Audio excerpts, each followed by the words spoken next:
Hi, everybody. My name is Kenny K. Royal. And I am Lady Gaga. Whack, a horrible Lady song. Gaga. Well, the song isn't Lady bad. Godiva. I keep saying the song is bad when I'm It's using just the a video. video. I need to remind myself to separate them because the song is not bad. Mm-hmm. The song is, especially after listening to it a few times, it definitely is not bad. What's bad is that video that they keep hyping up because it was recorded on iPhone 11.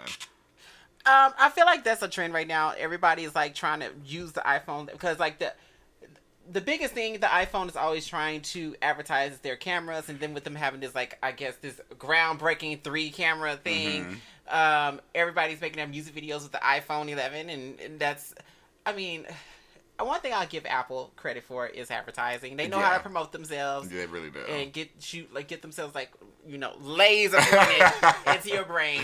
But so since we're on Lady Gaga, I want to go ahead and like slide into my first topic, which is about the song and the Little Monsters. What is it called again? Stupid Love. Yeah.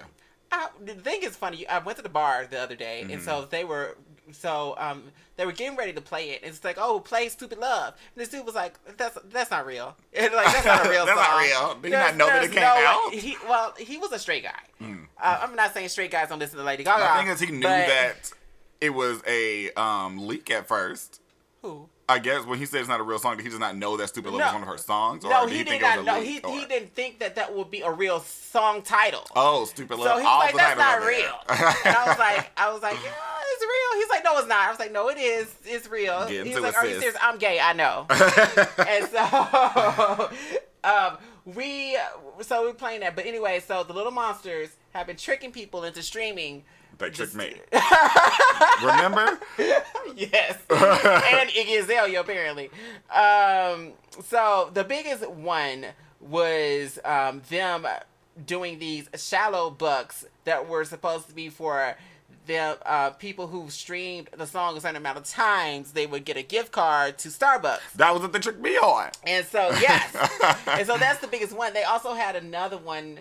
The one where they got Iggy, where it's like, oh, I can't believe what she did in this video. Watch this video. She watched it so many times. She was like, I have watched this video so much and I have not seen nothing. Please just tell me what timestamp it is. It's like, Iggy, girl, no. The thing is, I talked so much shit about Iggy for falling for that. But then what happened was when I was on Twitter, and this was after I had listened to Stupid Love a few times on iTunes or on Apple Music. I listened to it a few times, and then I was on Twitter, and somebody said, I saw a picture of this pink drink from Starbucks. They had showed it was a pink drink and had the Starbucks logo on there and everything. And I was like, oh, that looks good. But they already have a pink drink. I know they have, what is that, Pinkity Drinkity or whatever the fuck that's from James Yeah. Charles. I didn't even think about that. I just saw that pink drink, and I was like, oh, that looks good. I didn't think anything of it. But then scroll down a bit more, and I saw somebody saying, yay, I finally got it. And it was showing them listening to Stupid Love, and they had the little coupon or whatever notification thing that showed up on their phone before they took a screenshot. Yeah. I was like, bitch, I ain't listened to this song like 4 or 5 times. What am I doing? Okay. I deserve a coupon. You're going to be handing out coupons, bitch. Child, it was crazy because Starbucks had to put out a statement saying that it was fake. Yeah. Oh my God. I was like, these little monsters are cutting the fuck up trying to get this on to be something.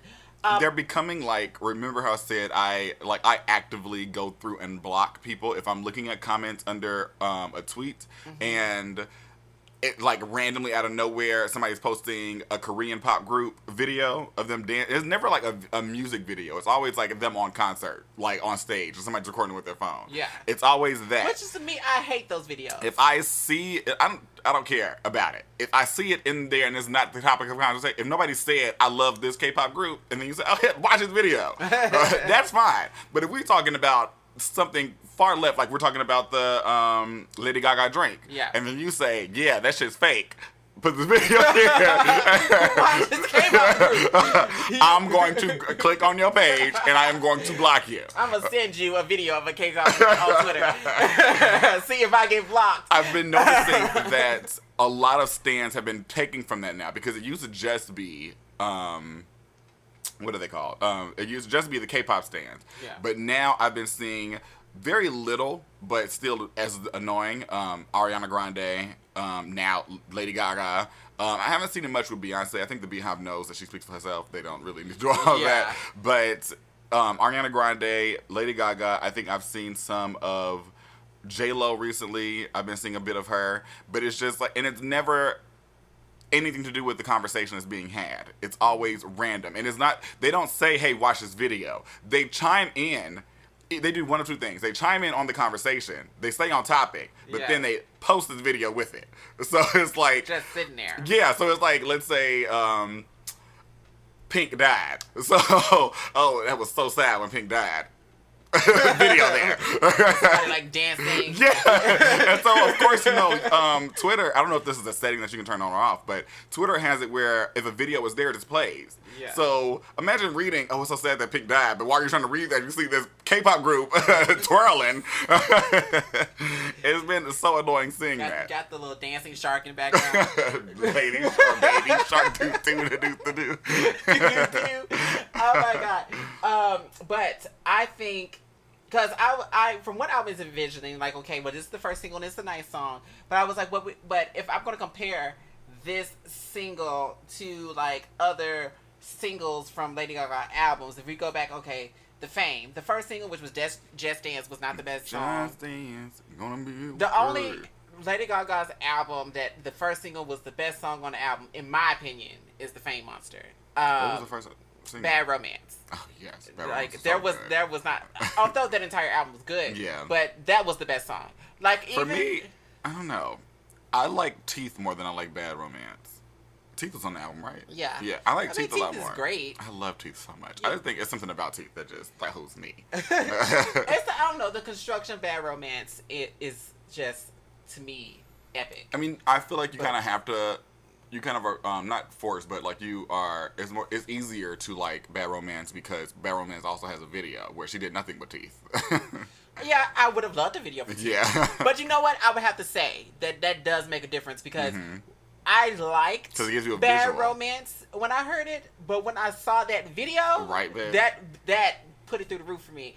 But so I'm like, okay, well, Lady Gaga has a habit most of the time of putting out the first single and it not really being the best. Yeah. And then you'll get like to the second single and it's like, oh, okay. She amped up a little bit. I feel like the album's gonna be better, and I'm hoping. Here's to hoping. So I don't have any hope because it's very much so something where, what is happening? Did you hear that? It's like they're just traveling. Okay, that's weird. Okay. But so we discussed this before with Lady Gaga. Right now, this sounds, looks, and feels like she's doing this just because the fans wanted this so much. People have been saying since Joanne that they want that old Lady Gaga back. Very true. They want old Gaga, blah blah blah blah blah. Which I enjoyed. I didn't enjoy every song of Joanne, but I liked the music because it was something I could tell Lady Gaga wrote and felt when she wrote it. Yeah. Which is every song before this, I felt that with as well. So listening to this, I was like, this sounds very fan servicey. It looks very fan servicey. Well, it sounds. It doesn't look like she's like really giving it her all, or she wrote her all for the music. Now, I could be wrong. I don't know the bitch. But the reason why it feels fan servicey to me, and how I can agree with you, is that it sounds reductive. Yeah. We've kind of retrogressed back to Born This Way. It sounds like something that could have been or Born This Way. And that's the only issue I have with it. Otherwise, it's a good song. Now, the video. The thing is, I don't know if if you know, she did a Gaga vision for behind the scenes. I watched up until, I think, right in the middle of their rehearsal. Yeah. She was like on the ground talking about, you are beautiful and you are able-bodied. And I was like, all right, I'm done with We're this. blessed to be able to do here because can't everybody do what you do. But anyway, so getting past that, they were trying to act like they had such an exceptional concept, in which they probably did, because what it seems like is that they had a different concept at first. Because she had different costumes that she was trying on. She had this one thing that was like a helmet where it looked really cool, but she said she couldn't see out of it. So did she have a helmet in one of the shots of that video? I think she had on like this silverish or pinkish jacket. Yeah, but it was a different one. Oh. It looked like, okay, you're an Aliens fan. Out of the other one. You're an Aliens fan. So you know how it's got that long thing in the back? Yeah. It was kind of like that, but it came down and it covered her eyes. And it looked really cool, but she couldn't see. And she was like trying to dance, and I guess she decided, okay, I can't wear this.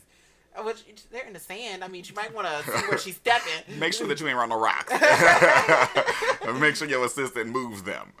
But and then when you get past that with her rehearsing and doing her like what they call dress rehearsal, she had like this one outfit that was really cute. It had all these bows on it, which didn't make it to the video. And then when they get to like when they're on the set shooting, and then the person I guess who was the director or the one that wrote the treatment.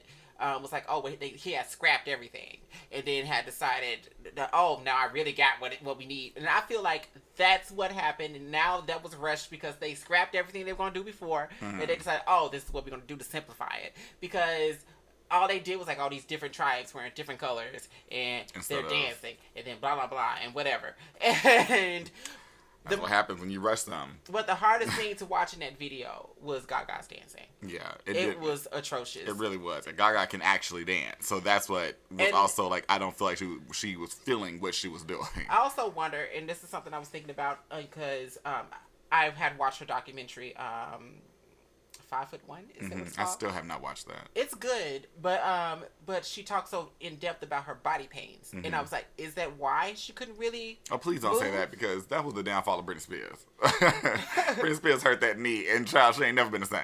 I don't know how your voice suffered from your knee injury, but that's what happened. Gaga's still singing, thankfully. Yeah, but it's. I feel like because she's been dealing with body pains ever since the end of Born This Way. So I just feel like maybe it is what's hindering her dancing. If that's the case, then maybe she needs to be a Mariah Carey and stand there while people dance around her. She has the voice to carry it, so. Yeah. I mean, I know she's all about a performance, and I can understand that. But if it's detrimental to her health and her body, then I feel like maybe, I don't know. I hope not. Maybe she needs to cut it out. But when watching 5'1", you could tell that she was in deep pain. Oh my God. Like deep pain. Like she was going to the doctor. Did she say that she got that under control by the end of it? No. No, because she was still suffering from it, and I think even after that, when she would talk to, like, she says that she still suffers from it. Okay. So I don't know what actually. I mean, something that's deep rooted apparently. Like, I don't know, but just to talk about another pop star in regards to that had a recent single put out is Katy Perry, and so she put fucking out beautiful that beautiful song. So apparently, because it's called Never Worn White, and so she did say that she didn't wear white at her wedding. Oh, because remember I was telling her, I was like, that bitch been married. What the fuck she mean she ain't never worn white? I guess she was like, I ain't no virgin, bitch. Yeah, so she didn't wear white, so I'm assuming maybe she's gonna wear white at this one because maybe she feels like this is the one. Well, you got a whole child. Yeah, I'm like, I don't know if you should, but so now she's pregnant. Now I was watching because when she put out the video, she did a live, and she's like laying in the bed eating. And so she has a little hair and whatever, and she's in the bed and she's talking about, becoming a mother and da-da-da-da-da. And then it gets to the end of the video and she's like, you know what? This hair is coming out. And she takes her track out. The one thing I adore about Katy Perry is that she's not afraid to throw a wig on bitch. I mean, neither is Lady Gaga while we're on the topic of wigs, but I enjoy people that can admit to wearing hair pieces, wigs, whatever, what have you, because so many people want to fake like, oh, this is mine, and just like, it's so annoying. It's annoying because it's such a it used to be something that, I won't say just black people did, but it was like a majority of black people did that. Even back in the day, though, like the Marie Antoinette times when they had those powder motherfucking wigs and shit like that. But as of like this times frame, it was like mostly black people thing that was going on. And then it slowly started trickling into, oh, well, we have a lot of white people that are out, not just celebrities, white people that are out here doing it. Because the celebrities would do it, but they would just make it seem like it's their hair. And it works easier I feel like that's for white people, period. Because people will believe that white people just have long hair quicker than they would a black person. Yeah. I feel like white people have been sneaking tracks into their hair for a long time. I'm sure they have. But the thing is, we just believe that it was their hair. And, because black people are stupid and don't know how to get hair that's their texture. Yeah. We automatically know, bitch, that if the roots are from Africa and the hands are from China. Now, wait, how does it go? She was like, now... Just like, how are we gonna do this? When the roots are from Africa and the back is in China, huh? Those continents don't meet. Go get you some hair that blend in. Oh my god, I love Niecy Nash as that character. The thing is, you can't find Reno 911 any fucking where. You can't, because we were trying to find that clip because we want to make a song. I'm gonna figure something out. I recorded it. I forgot you did. Yeah, I just had Aaron send it to me, and I just recorded it on my phone. We just need to find a beat. Now where it is in this chamber of dick pics that I got. You need to make a different folder. The thing that annoys me about iPhones, you can't make just so like if you can make folders, but like let's say I go here, and so I have these folders, but these are all still in the main folder. Yeah, I want them to come out of there. If I make a folder, I want it to be. And I think you can hide. You can hide them, and it puts it in a hidden folder. But I just want it to be.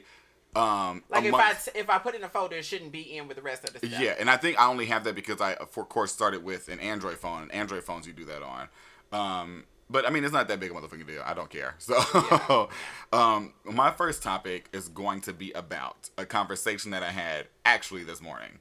Okay. So let me go to Twitter and pull this up. So this video is from a song by Dua Lipa. Okay. You really don't need to hear it. There ain't that much going on. So there's a hold on. I'll play it just so you can hear the beginning of this. Of course, my volume down. Why is it every time?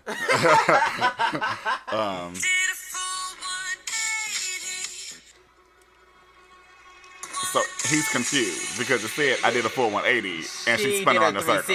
Yeah. So he starts doing math equations. He is so confused. Yeah, they are doing 360.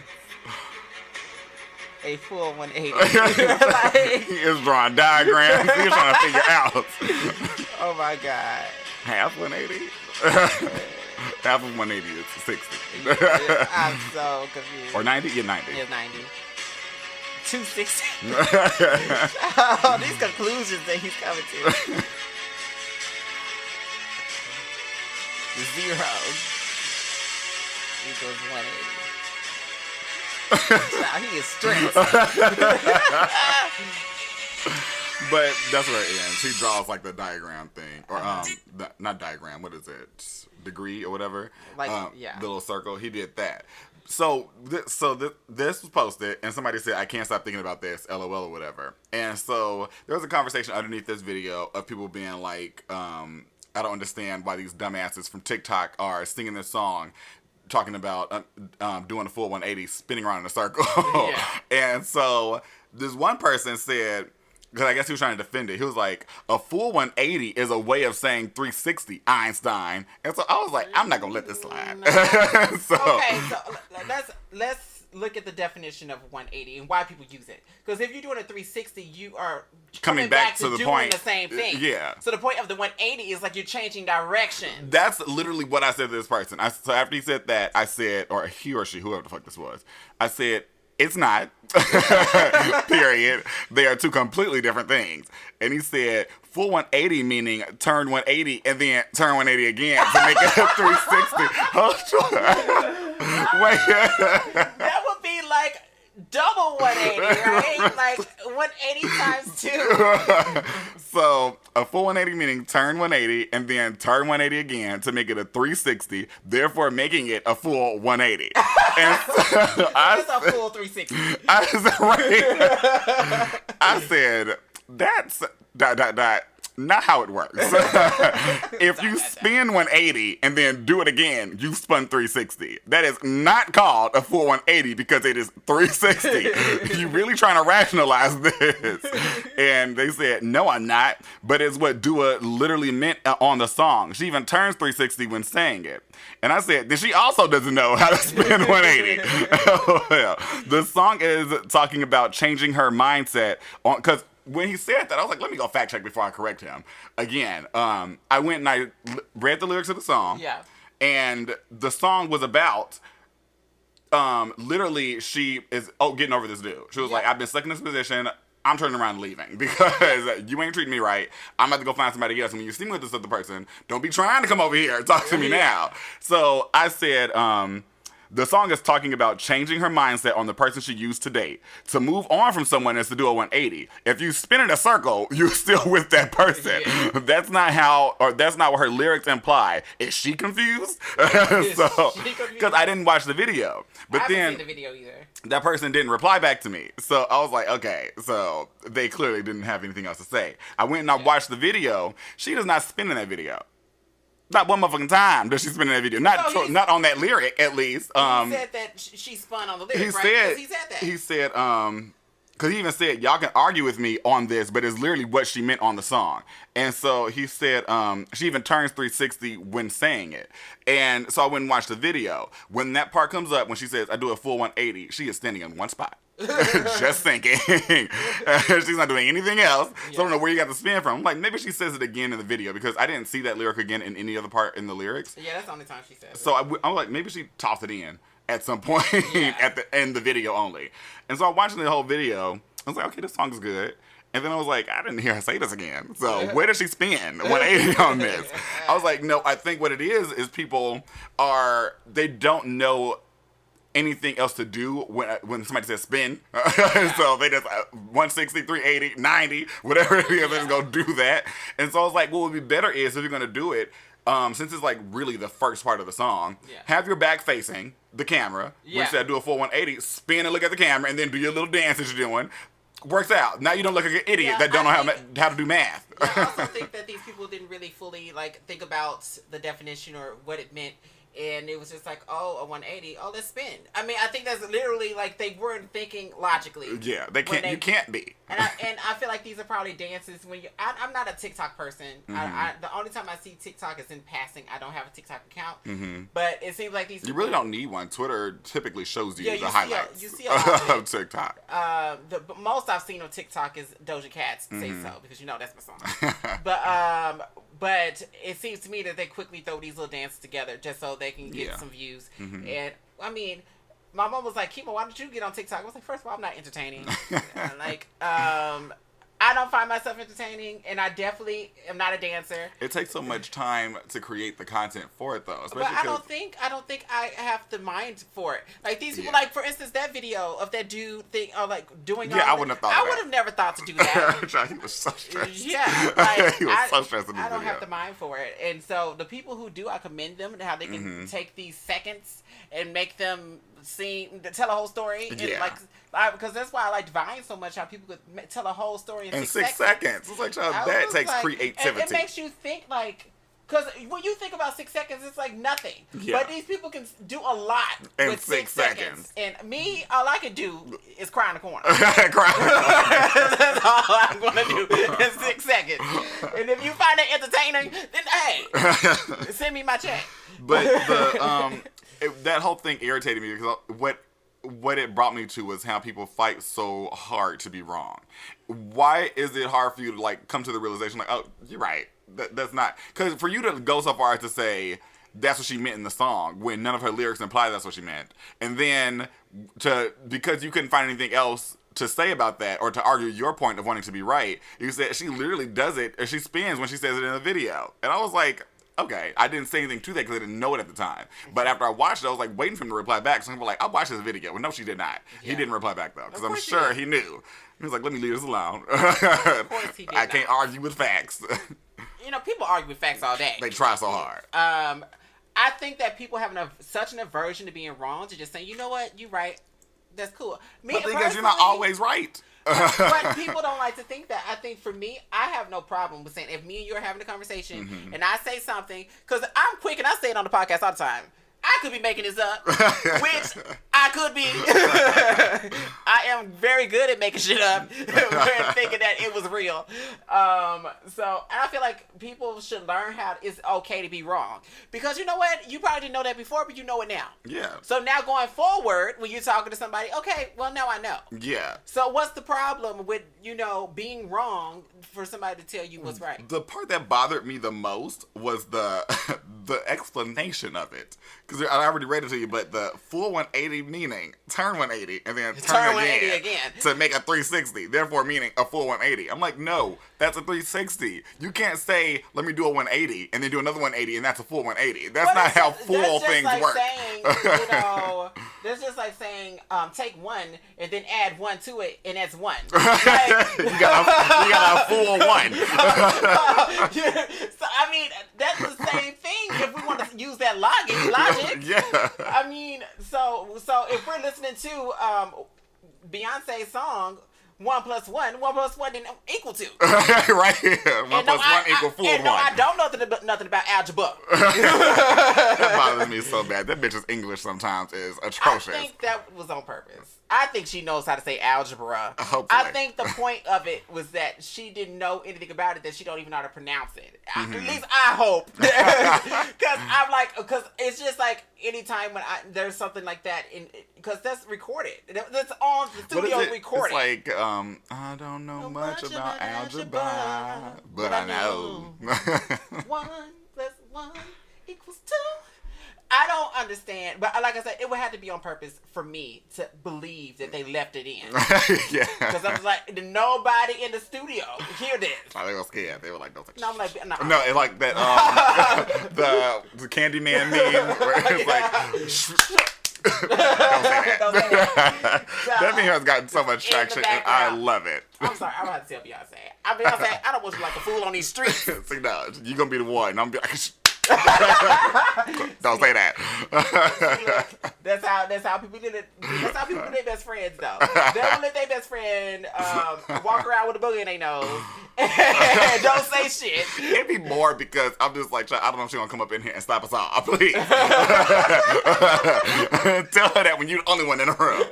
Well, then bitch leave, so I can let her know that that's not how you say algebra. You come back out like, well, I told her. What if in the song, instead of saying algebra, she was like, I don't know much about arithmetic. I mean, it was neither one of them. It was just basic math. Arithmetic is basic math. It makes me think of like when I was younger and we were starting algebra, and like my mama, once we got at a certain grade, she wasn't really able to really help us, because I remember like when I got to algebra, my mom was like, we didn't take algebra, we had arithmetic, and I was like, arithmetic. Y'all over here on, what are those called?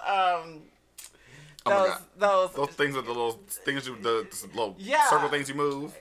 The thing is, I know what they're called. Abacus? Yeah. Counting on those. Or like counting with marbles and shit. Oh, good God. I'll talk about prehistoric. Yeah. So, as you and I both, we watched The Watchmen, which we both loved it. Oh, it was so good. Such a great show. Aaron finished watching it the other night, and I watched it with him. Rewatched it with them, and just solidified how good it is. I didn't really notice anything that I didn't notice the first time, but I think we paid such close attention because it was so good. Yeah, it was that good. That it was still good to watch though. The storytelling was so good. The depiction of the characters was so good. The representation of like all these black people and the story that was told with these newfound Klans members, I guess. What the fuck were their names? What were their names? Blah blah blah blah blah. I can't think what the people that wore the Rorschach mask. Something. It's something 7. But the biggest thing that got to me was because it was like a history lesson. I had never heard of the Tulsa Race Massacre. There was something that never was in any history books. That was never in anything. And so this show, and I want to say this on the podcast because when we say representation matters, it's so good that this person who because he said the whole reason why he wrote it is because made it so much about this is because he had stumbled upon this information about the 1921 Tulsa Massacre. And now I remember when we were watching it, we thought it was just something that was fictional, because I had never heard of it. And just to think of, people coming in and bombing black neighborhoods and all that type of stuff and shooting up everybody and killing all these black people. Because it was the most like affluent, or they had the most money, those black people. Yeah, it was a very well-to-do black community that was doing very well for itself, and apparently white people didn't like that. So I'm not here for it. So, you got money, bitch. Bitch. But the thing is that's good is that when we say representation matters, it's because, with this show being so heavily involved in putting that piece of history out there for the masses, now this is being put into history books in schools. That's really good. So, now we have this piece of history that's been hidden for all these decades now out there for mass consumption in the sea. And I think that's really good. And I'm glad that this person who created this series, put that much time and work into trying to be kind of like a beacon for that type of information. I like it because this was a white man that created the show, and he stumbled upon this and was like, oh, I hadn't heard nothing about this. Yeah. More people need to know about this. Yeah. And put it out there instead of it being hidden, because it could have possibly been a white person that was like, listen, I don't need us having no more issues with these black people, so I'm not going to talk about it. They don't know about it, I don't know about it. Yeah. Nobody know about it. But I think it's good. I'm very much a person, I love history. I love to learn about history. I read about history all the time. So for this to be something that I feel like most people and any average person wouldn't have known without watching this show. And that's what's good, because not only was it a greatly written show, but it also gave you a history lesson. And I mean, it affected you in so many different ways. Yeah. And that's what I wish. It'll never happen. I mean, I'm happy with the Disney movies. They're really good to me. But I wish that it could be we had the family-friendly Disney movies with the superheroes, and then if DC could get their shit together, we could have DC being that kind of, because, I mean, it was on HBO. They own the same thing. Yeah. I wish DC could be that superhero genre that's darker and grittier like that for those kind of stories, like Watchmen was. And that's what I was hoping when they first started doing the movies, because I think Batman vs. Superman was supposed to be darker and grittier, but then of course I think it just lacked some substance in certain parts, because I really only like the movie when Wonder Woman pops up, and then very true. After, when she comes in, I am there, because I think what gets you the most pumped is her fucking theme music. They nailed that fucking theme music. They did. It is such a battle cry. But I think they put that out, and there was so much critique on DC for this movie being so dark and Batman killing people. And I'm just like, okay, this is a different story, y'all. This Batman is a Batman that's very fed up. It was very evident in the way that Ben Affleck played it. Batman is fed up. Not killing people ain't working. So I'm going to start killing you bitches. Because, and I've always felt that way. I mean, Batman can have his morals in the comics. Like, DC has had those Elseworld stories that they call them, where they take those same characters, but they put them in different positions where the narrative of that character is different, where you've had a Hispanic Superman, or you've had Wonder Woman who, I forgot what they did different with her. Wasn't there like one Wonder Woman was like fucking huge? Like she was like muscular as super built. Yeah, butch woman. Like we had all of that. But for some reason when DC put Batman in there, I don't know if it was because people felt like they didn't want this representation of Batman. Well, I mean, there's already several Batman movies, so I don't know why we couldn't have a different one. And when he killed the people, my thing is, let's not be naive, y'all. So you're okay with him punching somebody in the back of the neck and they spine breaking. But as long as he don't kill him, he can cripple the fuck out of you, but just don't kill the person. I think it's stupid. For one thing, this is fiction. Mm-hmm. Y'all are so okay with bitches getting killed in real life. But to see it on TV is like, oh my God. Like, I'm not here for violence in real life. Mm-hmm. But as far as TV, I have people like to tie violence to watching TV. I'm not a violent person. Yeah. And I watch violence all day. Right. I watch murder films and movies all the time. I ain't out here stabbing bitches in the middle of the night. It has nothing to do with that. It does not influence you and make you a violent person. I've been watching action movies since I was a young If you're a violent person, you're going to be a violent person. You could literally sit up and not watch a damn thing and go out and kill somebody. That's in you. Most of the people who are fucking violent probably have never turned on the TV. If you look at like mass murderers like back in the day, like they weren't watching TV, bitch. Yeah. They were dissecting cats. And grow. So I think it's stupid, but so I'm all here. Like when like people were like when Joker came out and they were like, oh, you're what they say, you're romanticizing mental health issues. No, which I was like, but that's something that happens. But no, they depicted it. They didn't romanticize it. It would have been different because if we want to say romanticizing, you is romanticizing. Yeah. But Joker wasn't, because it wasn't painted in a way for you to feel bad for him and for you to say, you know what, all the things he did was right. I never thought that. Yeah. But I looked at it and I was like, you know what, I can understand how he would have snapped. Yeah. But that didn't make it right. Yeah. But I understand why he snapped. I think maybe that's why people are confusing it, because people are taking understanding how you got from point A to point B to saying how he got to point A to point B is right. Yeah. But I think that's just you lacking critical thinking. That has nothing to do with the movie. Like I put myself in that position and I'm like, learning the shit that he learned about himself. Yeah. And also he was off his meds, which and because of them doing cutbacks, and now he ain't got no meds. He lost his job. I mean, that man, it's like shit kept piling up on him. And just imagine, even like the little shit that piles up on me. And I don't have those type of issues. It'd be rough on me. So I can understand his position. I have faith in the new Batman movie being dark. Just any of the stuff I really hope they continue to go that route, because DC is, to me, as far as like the comics and everything like that, when DC is dark, it is at its best. And I feel like if they are trying to carve out this niche and not so much copy Disney and Marvel, they would do really good at bringing the darker thing. And I think, in my opinion, and I could be wrong, but I think that they've realized that. I feel like they have. I feel like they tried to mimic Disney, and I only think they tried to mimic them because of the clapback they got from Batman versus Superman, because it was a darker movie, and people talk so much shit about it. But then they put out all these movies that are more. They put out Justice League, and nobody cared about it. Yeah, it was like all these movies that were more. I guess the blueprint that Disney has or that Marvel has for their movies, I think it was more of that kind of blueprint, and nobody liked it. People talk shit about all those movies except for Wonder Woman and Aquaman. Yeah. And then they put out Joker. And how good was fucking Joker? Joker is really dark, and it was really good. And their biggest movie. Yeah. So I hope that them seeing that, it's like, okay, well, we need to fuck Marvel. We need to let Marvel have their lane. Yeah.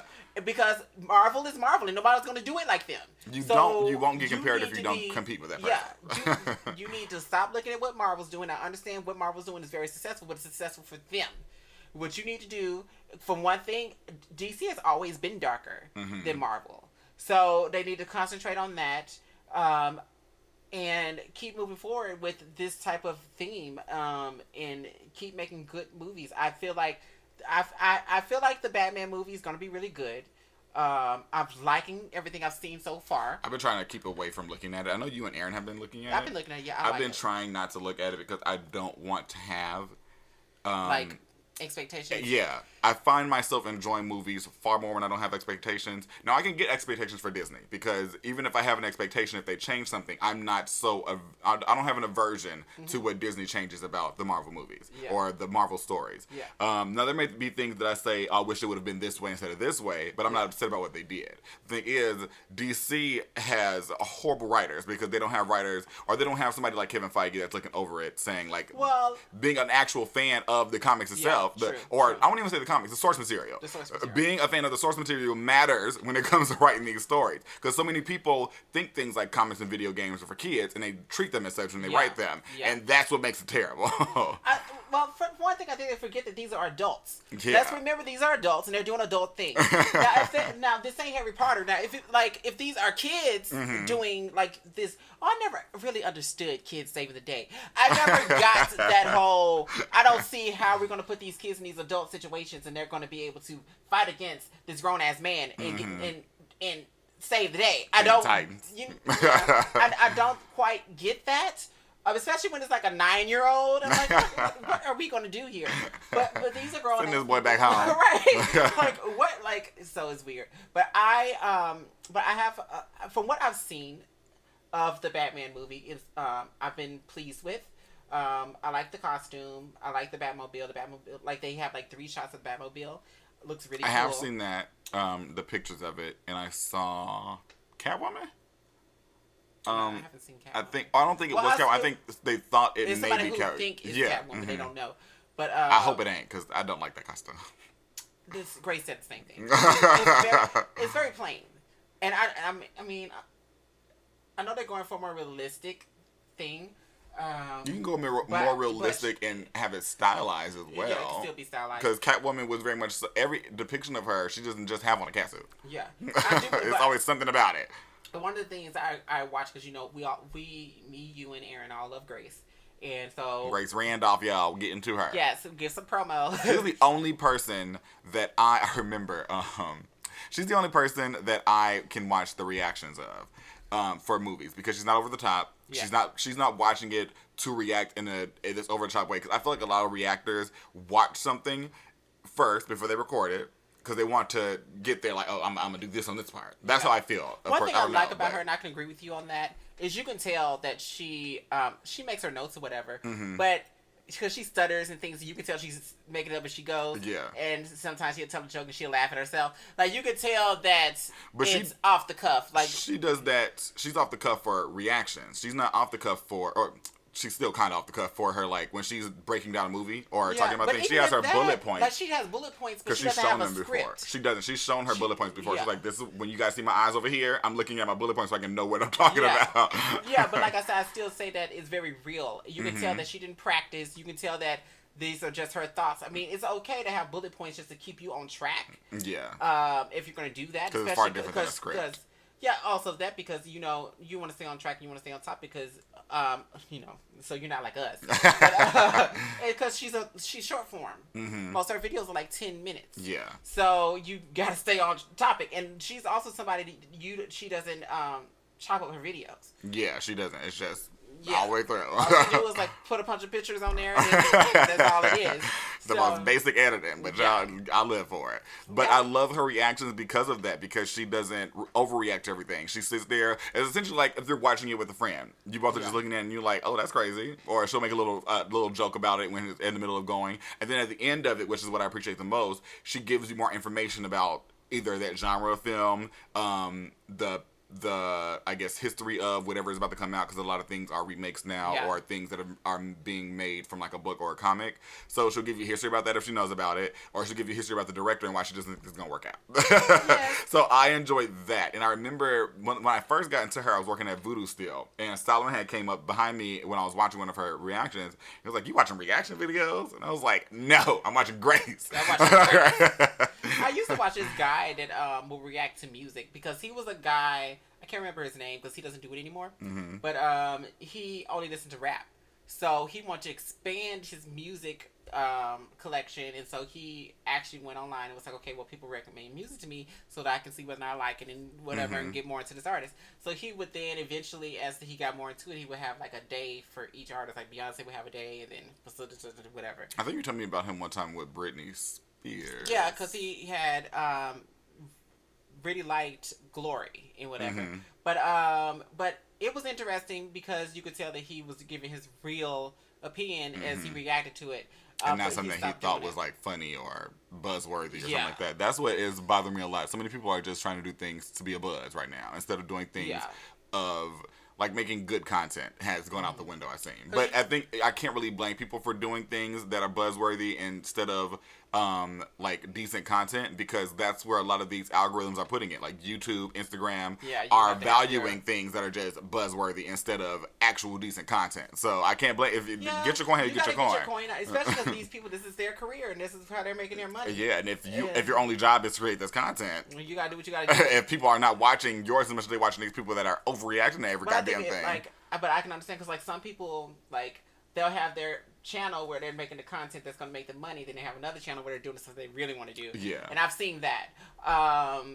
But like, right now I'm in love with Brad Mundo. Yeah. For multiple reasons. But but I enjoy him and whatever. But I can't watch most reactions. I used to be more into the round table, but I've unsubscribed to them because of what's his name? The black dude. I can't remember his name. I can't think of that. Andre Voss or something. Something Vox or something. But when he reacts, he typically like reviews like Steven Universe. And I love Steven Universe, but I have my qualms with it. But truly do. What's the bitch's name? Rebecca Sugar. You on a thin line, bitch. I honestly love and have so much respect for Rebecca Sugar and how I love to hear her speak because she's so passionate.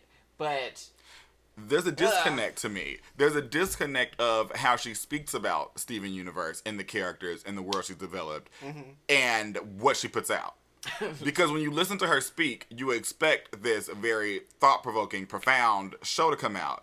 And I don't know if it's because it's supposed to be geared towards children but the thing is, okay, you have it geared towards them, but when you go to these places where you're speaking about your show, who is there?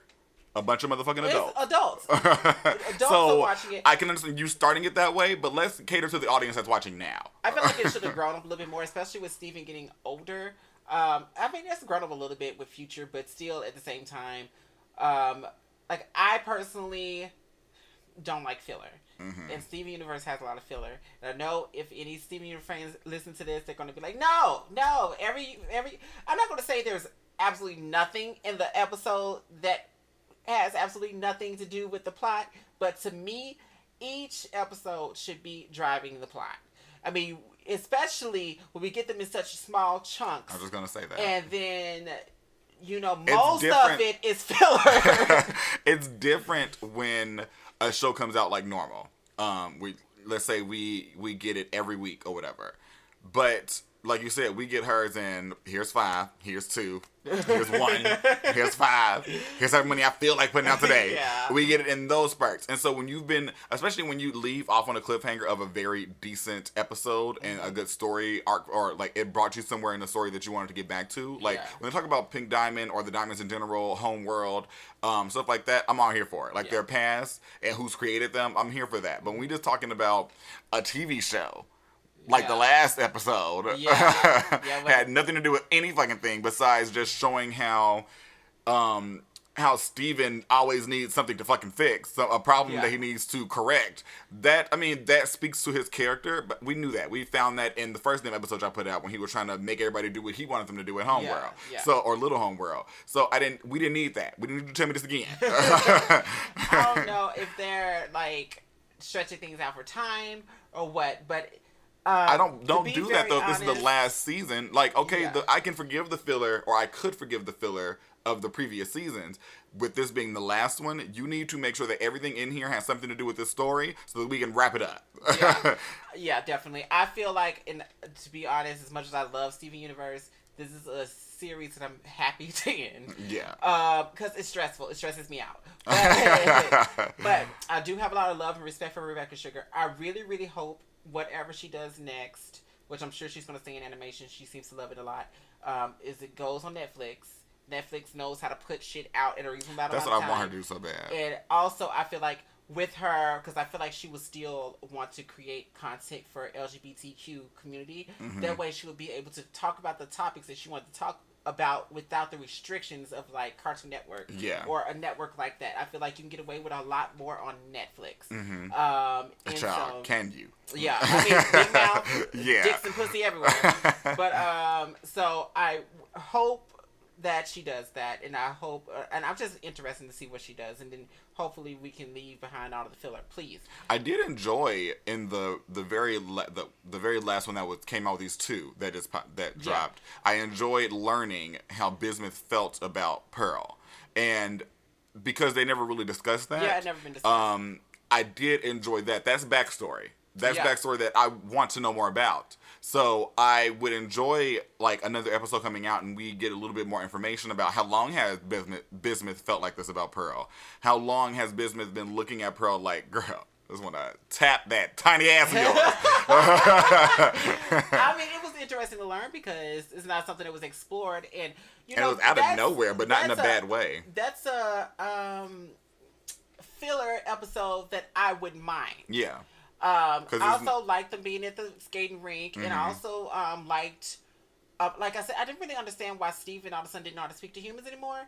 But I mean, they kind of tried to like tap at the fact that he had been devoting so much time with the gyms that he hadn't been around humans. But he was just around humans in the very last one, So the bomb that came out. Remember, he was with his friends. Well, I guess they were friends though, so it was more of like people he was familiar with. Yeah.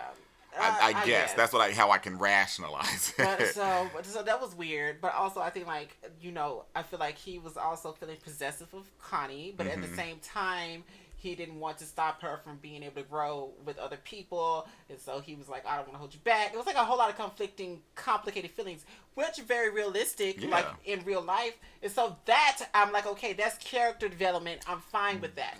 Let's say I would have preferred it because we could have had that. Let's switch the focus though. Let the focus be how Bismuth feels about Pearl and that backstory, and make the Beeline story Steven and him not knowing what the fuck to do with humans. I didn't need that whole episode to be essentially about that. That could have been very much so I feel short. like it could have been more about Bismuth and what was going on with them. Or that was such a small piece of it. I mean, when you talk about the B storyline, that was the fucking C storyline, child. Because I would like her to explain more as to why she felt the way she felt, especially since she had been in a bubble for so long, millennia. I guess she never let go of how she felt, because it would have to have been something that she started feeling when they first met Pearl, because Pearl has been the first one that was with Pink, or Rose. She was the first one with Rose, and so everybody that knew Rose had to have met Pearl at the same time. Yeah. So I'm assuming she may have it could have been just how Pearl was so loyal. Maybe that's what she sees in her. Like she loves how loyal Pearl is. To a fault. Yes, to her own detriment. Definitely, I would have liked to see more of that. I know that people are predicting there's going to be a fallout between Steven and Connie. I don't know why. Well, when I was watching the Roundtable, and like I said, I don't watch the reactions anymore because Awestruck Fox is his name. He's too fucking extra. Like, he gets really loud. He does a lot. I'm like, have you never seen this TV show before? Like, I watched one reaction of his, and it was... Especially, like, their live reactions, like, when they're all sitting on the couch, and he's like... That was the live reaction that I first saw. It was for the movie? No, it wasn't the movie. It was the last episode of the season. The finale? Yeah, that finale when we first see White Diamond all the way or whatever. Yeah. I saw that one, and I couldn't even finish. I was like, he's doing too much for me.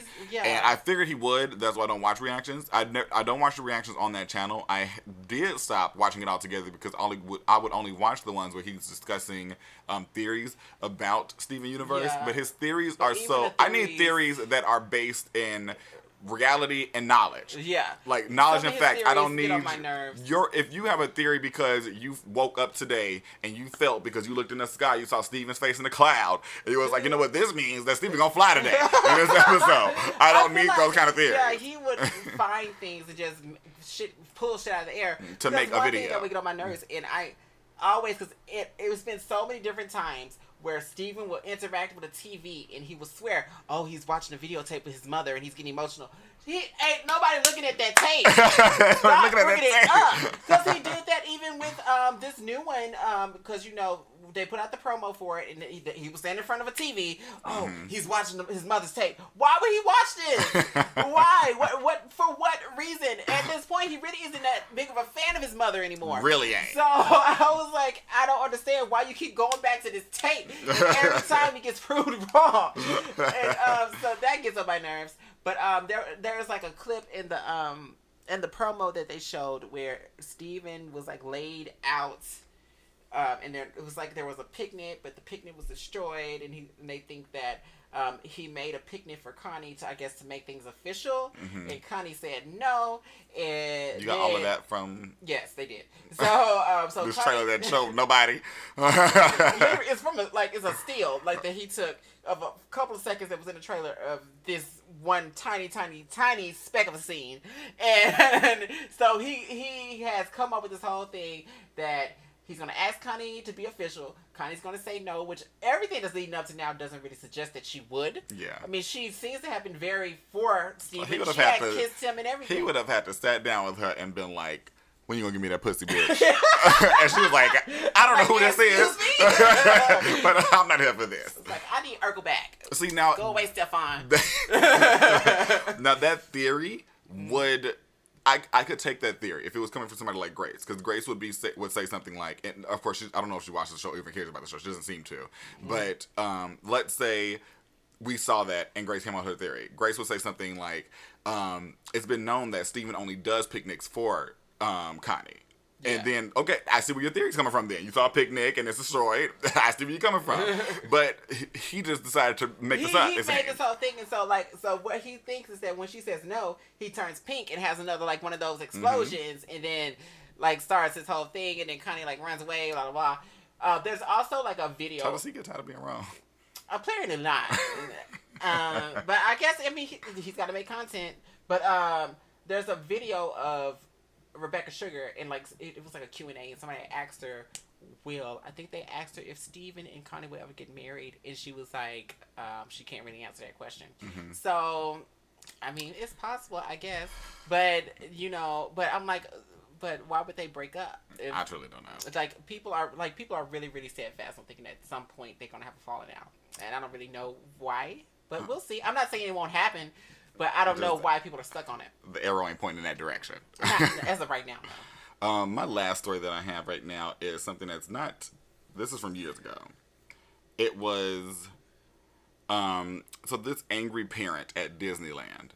Okay. And I'm going to read you that... So they went to Disneyland. Something popped off. They came home and wrote this whole story on Facebook. All right. And so I'm going to read you what happened, because this is the most entitled bitch I've ever seen. It says, so she says, it pisses me off to no end when I see childless couples without at Disney World. Disney World is a family amusement park, yet these immature millennials throw away their money on useless crap.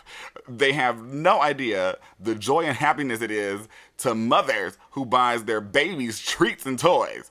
They will never experience the exhaustion that it is to chase a 3-year-old around and getting the stares at assuming I'm bad or that I'm a bad mother.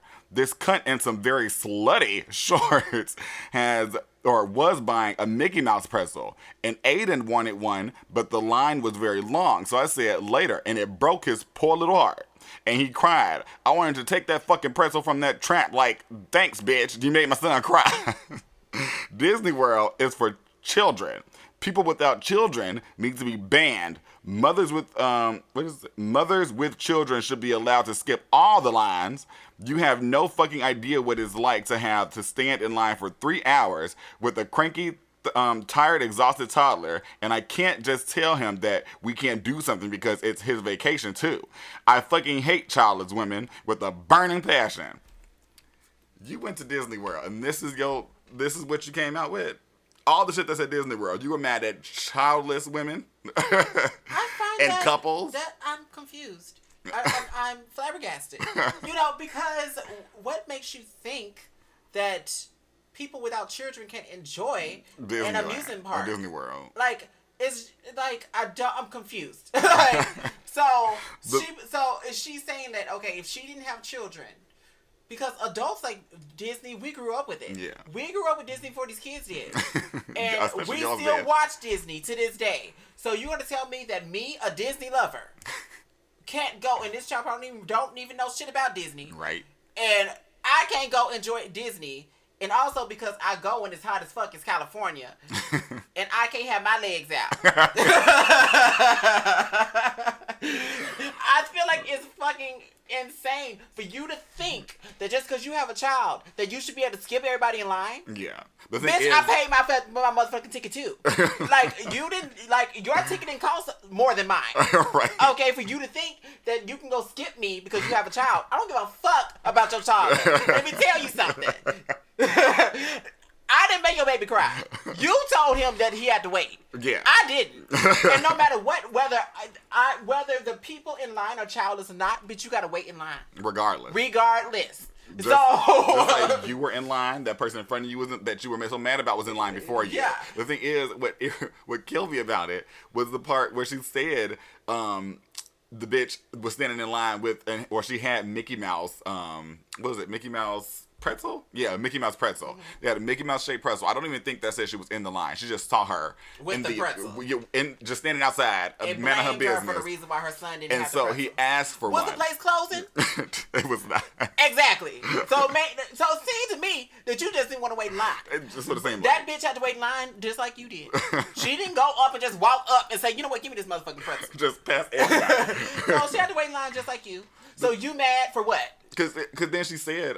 she mad because she got a child. That's what she's mad about. That's what I feel like. She mad because she got a child. Because the thing she complained the most about was that she had a child. He was complaining. She can't tell him no. Da-da-da-da-da. You gotta chase him around the park. No, you whoop that little ass. Tell him, you gonna stand here in this line with me? But you know what? Me personally, I don't have kids. I probably would never have kids. I'm not the biggest fan of kids, as most people can probably tell. But if I were to have a child, and I've said this several times, if you are not old enough to act right in public, you are not going in public. Yeah. You're going to stay inside until you know how to act. You ain't gonna embarrass me. That's what you're not going to do. I just feel like people like her, and I won't say a lot of parents, but there are a lot of parents out there that when they have children, they become so entitled to thinking that the world should bend at their will and come at their beck and call. And I'm just like, I didn't ask you to have this child. You wanted this kid. You got this kid. So now, this kid is your responsibility. I should have to worry about you catching the fucking bitch fit and the hissy fit because I'm eating the pretzel man in my motherfucking business at Disney. And you talking about your son wanted it and you looked at the line and said it was too long, so he's going to have to wait. And that was my fault? But that line was long before you got there. That's what kills me. Every line in Disney is long, bitch. Where is there not a line in Disney?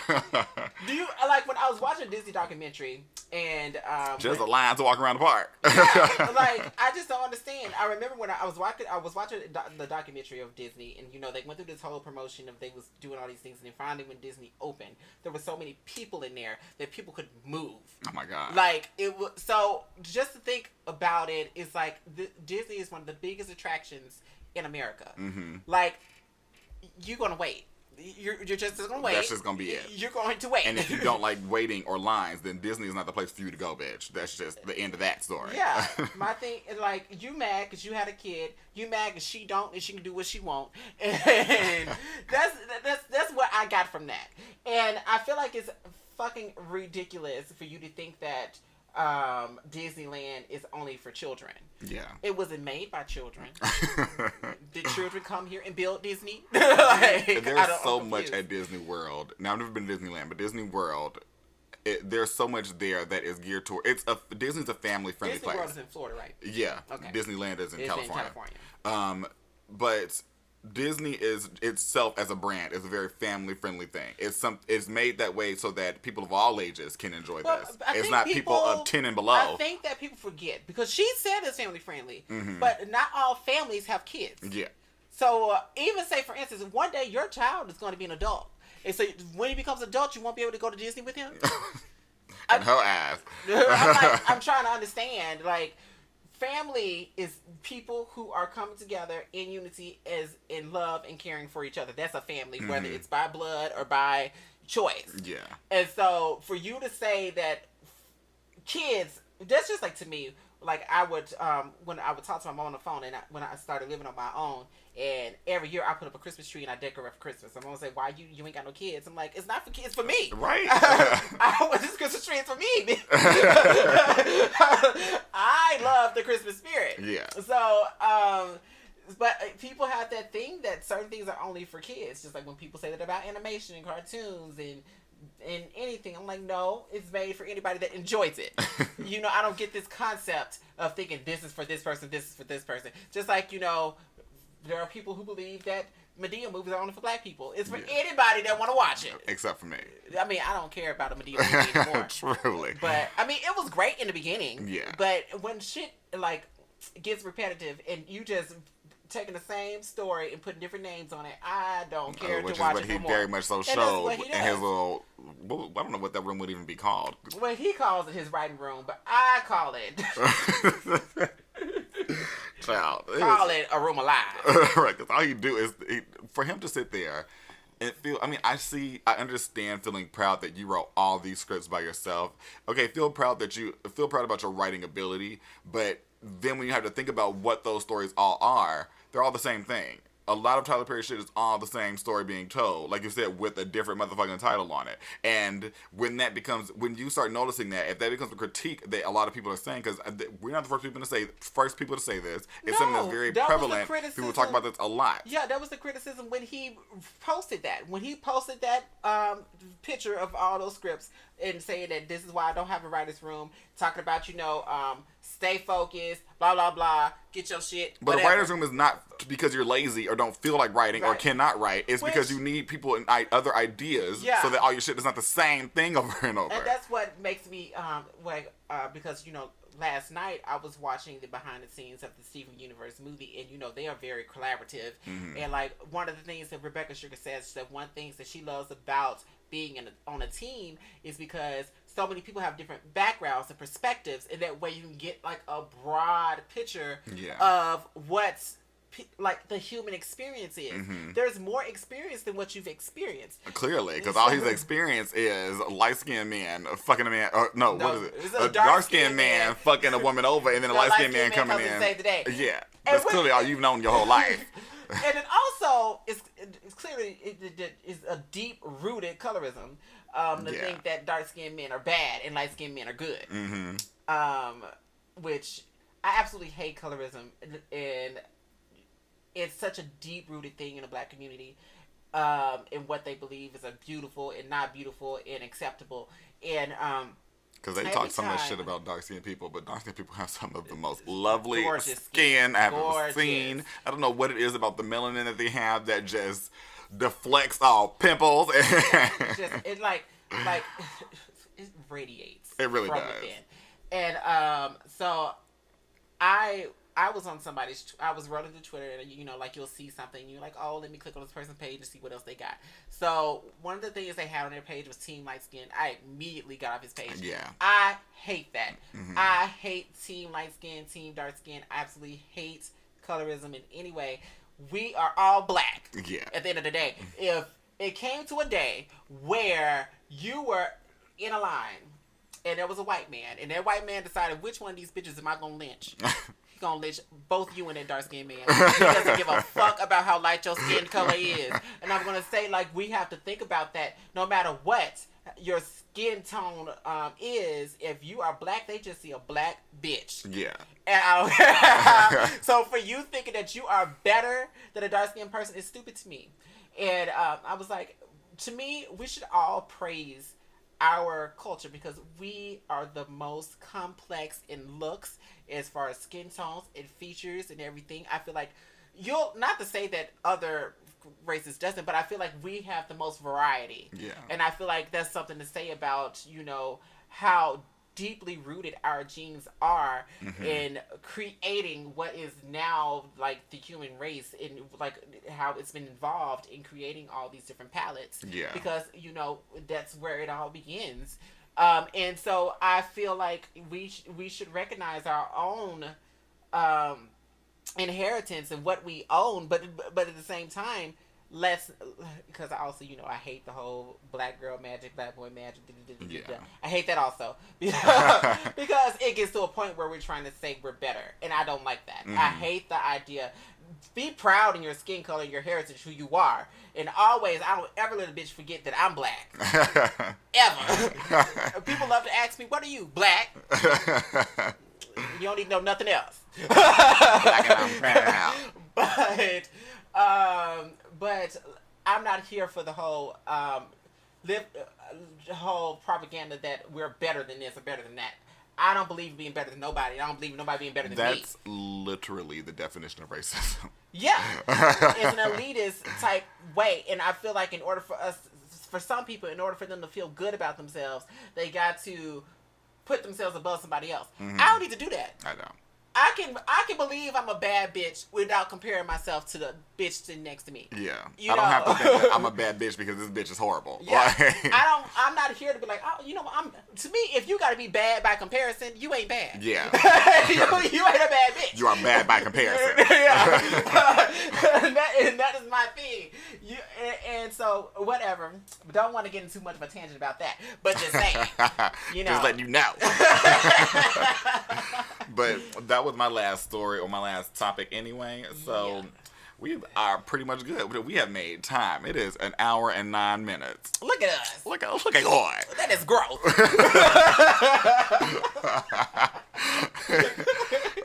Do you have any final words, Kimokius? Not really. We are going to a concert on Monday. Yes. Orville Peck. Orville Peck with his sexy ass. And have a good time. That's all I want to do. I can't wait. I really can't. I haven't listened to much of his music, but I can't wait to dress like a slutty cow person. Yeah, I got me a whole outfit for it. And I say cow person sounds so weird. Like a slutty cowboy, cowgirl, whatever you want it to be. Yeah. Cow them. Is that what we're calling it? They are calling it now. Cow non-binary. But a non-binary cow. But I haven't had a cowboy hat since I was young. And so I wish that I had the I felt like getting cowboy boots, but I don't. So I'll just be wearing my shoes that I'm wearing. I know I'm standing up, so I won't be wearing heels. So I already know that. But I love my outfit. I'm be cute. I'll be posting pictures everywhere. Yeah, so get ready to hear about this good concert. I am hoping that the air conditioning is on point. Have you ever been to the Van Buren? And I have not. I don't think so. I could be wrong. Yeah. I have to look at the pictures of it and find out. Well, as far as I know, it's indoors. So but that don't mean that either AC is there. I mean, that it doesn't, but at least it ain't outside. Because the way they didn't have that. Arizona. Be out there baking. Right. In that fucking cowboy hat. But anyway, that's going to be the end of this episode. Yeah, cowboy beef. We will see you guys all next time. Bye. Bye. So fucking extra.